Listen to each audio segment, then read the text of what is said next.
আসসালামু আলাইকুম রহমতুল্লাহ। আজ এগ্রোর পক্ষ থেকে আপনাদেরকে শুভেচ্ছা। এটি আমাদের ব্রয়লার, আজকে বয়স 22 দিন।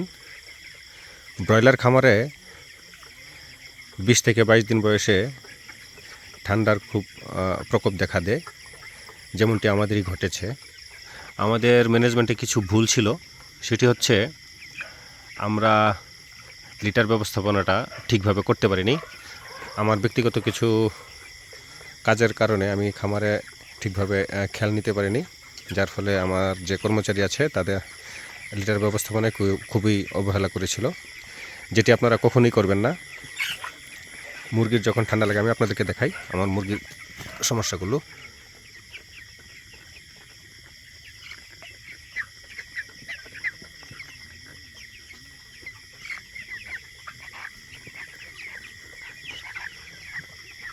আপনারা ঠান্ডার সাউন্ড পেলেন কিনা আমি বুঝতে পারি নাই, তো যদি কেউ শুনে থাকেন, আমার মুরগির এখানে ঠান্ডা লেগেছে। যে ভুল কাজগুলো আপনারা কখনোই করবেন না আপনার খামারে, সেটি হচ্ছে লিটার অবশ্যই শুকনো এবং ঝরঝরা রাখবেন। শুকনো এবং ঝরঝরা রাখার কারণ হচ্ছে তারা চলাফেরা এবং খাওয়া দাওয়া সব কিছু করে স্বাচ্ছন্দ্য বোধ করবে। আমি আজকে আমার লিটারগুলো এভাবে দেখেন, এখন কিন্তু ঝরঝরা আমার লিটারগুলো।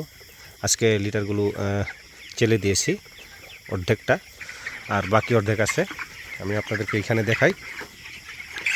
এই দেখেন, একদম কেক হয়ে গেছে। যদি পা দিয়ে, এই যে দেখেন, এটা কিন্তু খুব বড় একটা ভুল। এই যে দেখেন, এই ভুলের মাসুল এখন আমাকে দিতে হচ্ছে। এই ভুলগুলো আপনারা কখনই করবেন না খামারে। আর এই পাশের লিটারগুলো দেখেন, এই যে দেখেন, এই যে দেখেন, এগুলো আজকে চেলে দিয়েছে। তো এটা দেখানোর কারণ হচ্ছে আপনারা এই ভুলগুলো কখনই করবেন না। লিটার ব্যবস্থাপনাটা এটা খুব শক্তভাবে তদারকি করবেন। আপনার যদি কর্মচারী থেকে থাকে, লিটার ব্যবস্থাপনা যাতে এই ধরনের না হয়। আরেকটি হচ্ছে ঘরে যাতে দূষিত বাতাস বা অ্যামোনিয়া বা কার্বন ডাইঅক্সাইডের পরিমাণ যাতে না বাড়ে, সেদিকে খেয়াল রাখবেন।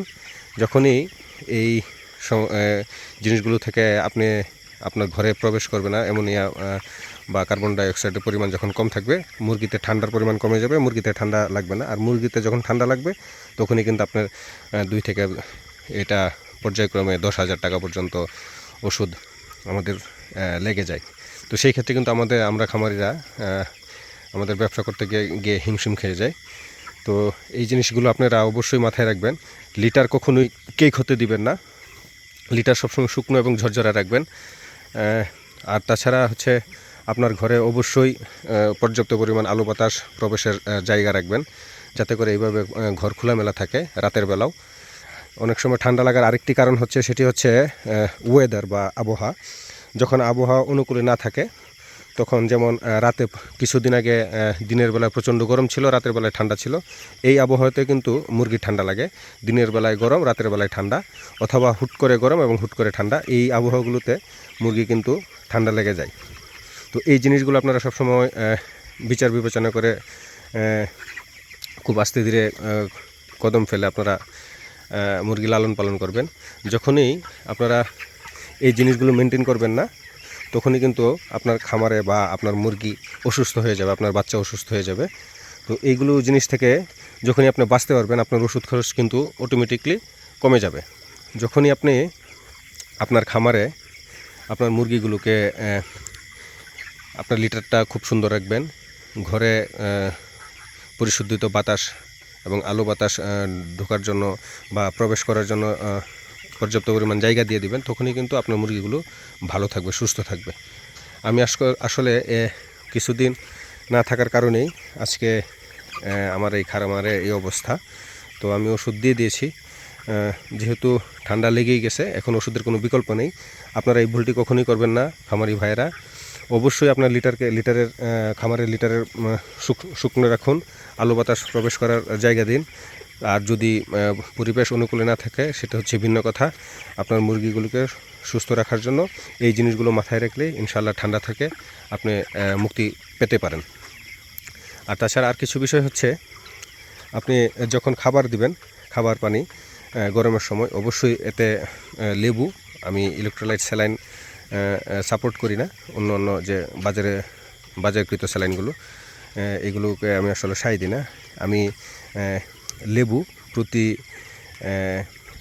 5 লিটার পানিতে একটি করে লেবু মাঝারি আকারের, আর সেই সাথে প্রতি লিটার পানিতে 20 গ্রাম করে গুড়, এই রেশিওতে আপনারা আপনাদের মুরগিগুলোকে পানি দিতে পারেন। এতে করে ভিটামিন সি এর অভাব দূর হবে এবং ঠান্ডাতেও অনেক সময় ঠান্ডারও কাজে লাগবে।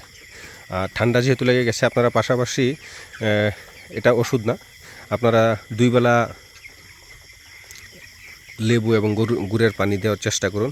সেই সাথে 1 বেলা সোডা, সকালবেলা খাবার যে সোডা আছে এই সোডাটি সোডা ব্যবহার করতে পারেন। এতে করে আপনার ঠান্ডা কিছুটা কমে যাবে। সেই সাথে ওষুধও ব্যবহার করতে হবে।